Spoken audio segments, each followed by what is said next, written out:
c'est quelque chose que nous saluons. Et à l'occasion, nous félicitons vraiment les dirigeants et le PDG, à savoir M. Fall. Les faux médicaments ont toujours circulé au Sénégal. Parce qu'il l'a rappelé tantôt. Même quand vous allez dans des boutiques par moment, vous voyez des gens qui se permettent de vendre des paracétamol. Par moment, dans la rue, des gens, même à Dakar, le plus paradoxal, c'est que les institutions de contrôle, donc dans le domaine de la santé, sont présentes à Dakar. Mais vous allez à Sandaga, on vous dit que c'est où on vend des médicaments. Ça, c'est des problèmes. Et aujourd'hui, si de façon officielle, même officieuse même, certains sont donnés, ça donne dans le libertinage, donc quelque part de vendre des médicaments, c'est que le contrôle nécessaire au niveau des frontières et au niveau donc, de nos organes, de nos institutions de sécurité, ça pose problème. Donc naturellement, si à ce niveau-là, on n'arrive pas à bloquer, la prolifération des faux médicaments, il faut donc conclure que naturellement, Kolda ne sera pas en reste dans la vente de ces types de médicaments de soins. Et maintenant, la formation qu'il y a eu avec la troisième promotion de l'Institut Ya Salam, aujourd'hui, ça ne peut être que bénéfique. Pourquoi? Parce que la connaissance nécessaire à la détection de la falsification ou non d'un médicament, je pense que ça a été assez inculqué aux récipiendaires qu'on a vus aujourd'hui et que derrière, Inch'Allah, quand ils auront à officier dans les officines ou encore qu'ils seront des agents dans les organes de contrôle de l'État, ils pourront facilement détecter le vrai du faux et donc en conséquence en tireront toutes les conséquences et les sanctions nécessaires en corrélation donc avec les organes de sécurité. Nous travaillons beaucoup dans la capacitation des Koldois, que ce soit les femmes ou les jeunes. Aujourd'hui, contribuer donc à ce type d'activité s'inscrit toujours en phase avec notre sacerdoce et notre leitmotiv ainsi que notre façon de faire. Maintenant, pour ce qui est de la santé, on est d'accord que c'est une préoccupation qui aujourd'hui emporte donc notre adhésion. Parce que, vous l'avez tantôt dit, on a contribué à relever un tout petit peu le plateau médical de l'hôpital de Kolda en venant en aide à travers des équipements médicaux qui ont été donnés au district sanitaire aussi et à l'hôpital de Kolda, la région médicale en quelque sorte. Et aujourd'hui, ici, toujours dans le domaine de la santé, après avoir assisté donc, et aidé les femmes, les sages-femmes dans leurs actions, on vient aussi à Ya Salam pour accompagner des récipiendaires dans le même domaine. C'est vrai, on peut dire que c'est une continuité. Voilà, donc cela s'inscrit toujours dans le projet de PASTEF qui veut aujourd'hui que les jeunes soient bien formés, qu'ils aient les compétences nécessaires afin de pouvoir mieux affronter le marché du travail. Ça aussi, ce n'est pas seulement les jeunes, mais aussi les dames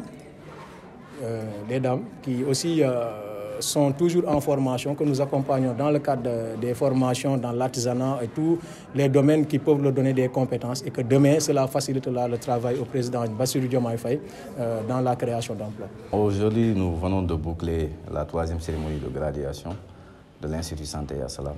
Donc, nous avons remis les diplômes des lauréats. Donc, après 57 lauréats que nous avons formés cette année. Donc cette graduation, nous avons l'habitude de le faire.